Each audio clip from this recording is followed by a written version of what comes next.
Welcome to the birth of Uniting the Cults. This is a nonprofit whose purpose is to rid the world of apostasy laws. Thank you for joining us on this special day. My name is Rami Rustam, and I'm the founder. I want to quickly get through this 5-minute introduction, and then we'll get right into the interviews with the experts. I thought first to talk about the approach we intend to take with this organization. This is primarily about education, changing culture. We need to educate people all over the world about a lot of things, not just about the importance of repealing apostasy laws, but also the obstacles that prevent us from achieving our goal and the ways in which we can overcome these obstacles. And it's education in both directions. We need to learn from other people who know more than we do, like from organizations that are further along than we are, like AHA Foundation. That's Ayan Hirsi Ali's foundation. Now, this brings me to the significance of this day, June 14th. I chose this date because it's the 50th anniversary of Richard Feynman's 1974 Caltech commencement speech, titled Cargo Cult Science. Feynman dedicated his entire speech to one thing, and in my understanding, it is the biggest obstacle to progress worldwide. He said that we live in the scientific age, but that we don't think scientifically. He explained the pseudo-scientific methods that even physics departments exhibit, and he explained why they're happening. He called it cargo cult science. The term was coined, cargo culting. This is why I'm using the phrase cult behaviors. What physics departments are doing is the least bad of the cult behaviors. We will explain the worst of them, like nations with the death penalty for apostasy, for changing your religion. So what exactly is the link between the apostasy issue and scientific thinking? Consider what are the obstacles to ridding the world of apostasy laws. The biggest obstacles are the things that sabotage our ability to seek the truth. So a good way to think about it is this. Anytime scientific thinking is sacrificed, the road to reaching our vision will become more difficult and will obviously take longer. Now, if this still doesn't make sense to you, it should be clear by the end of this program. So now about our guests. First, I'll be talking with Usama al-Binni, a theoretical physicist and ex-Muslim activist. He's one of the people heading the Arab Atheist Broadcasting project, and he serves on the editorial board of the Arab Atheists Magazine. He's also a volunteer for Uniting the Cults. I'm so excited for that. Usama and I will be talking about Feynman's speech and its implications beyond what Feynman explained, and also the obstacles to reaching our vision and how to overcome them. This part of the program will be about 2.5 hours. Second, we were scheduled to have Dr. Wafa Sultan with us today, but this ended up not working out for her, so she'll instead be on the show in August as a podcast. I'm going to still talk about her a little bit here to get you guys interested for August. She's well known as a writer, an ex-Muslim activist, and a psychiatrist. She was named in Time magazine in a list of the top 100 most influential people in the world, quote, whose power, talent, and moral example is transforming the world. In the same year, she received the Free Thought Heroine Award from the Freedom from Religion Foundation. She's the author of A God Who Hates, The Courageous Woman Who Inflamed the Muslim World Speaks Out Against the Evils of Islam. Now, in her place, I'll be talking with Usama about the apostasy issues. This part of the program will be about 2 hours. Third, I'll be speaking with Eli Schragenheim.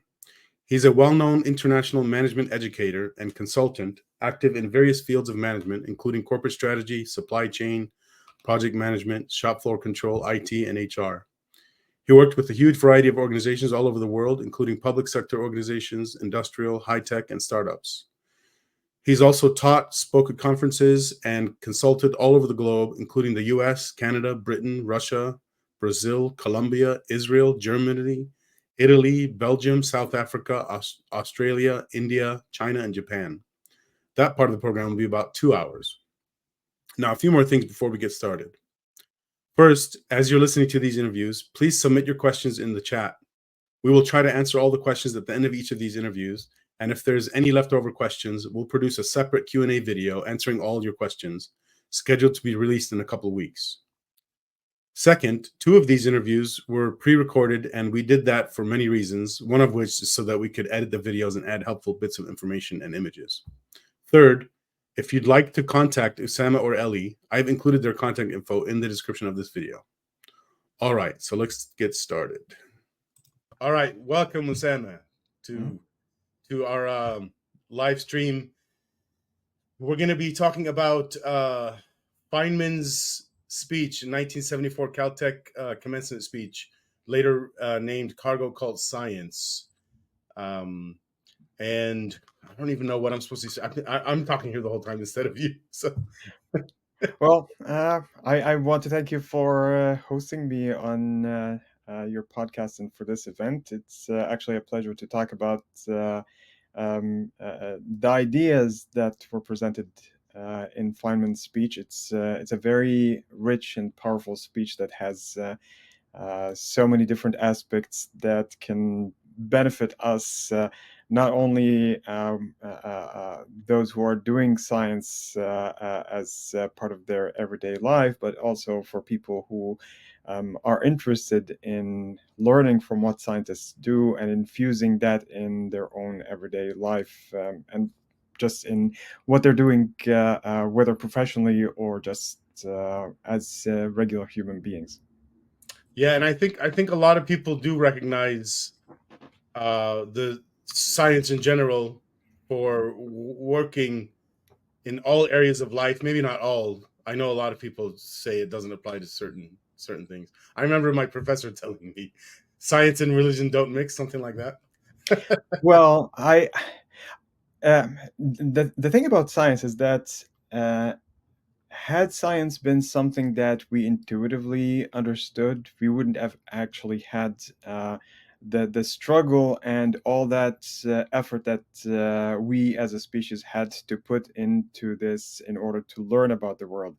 So if you look at something like flat Earth, for example, this is an example of a situation where the majority of humans throughout history have thought that Earth is flat. It's something that you can almost even demonstrate with some kind of a rudimentary scientific set of observations. It seems that the sun starts from a certain location, ends in a certain location. The stars appear to be revolving around the Earth rather than the other way around.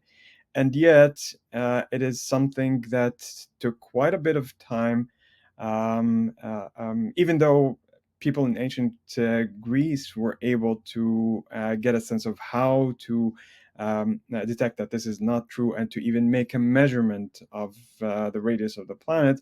This was something that did take a very long time to reach us as a kind of an intuitive thing for everybody right now, or almost everybody. There are still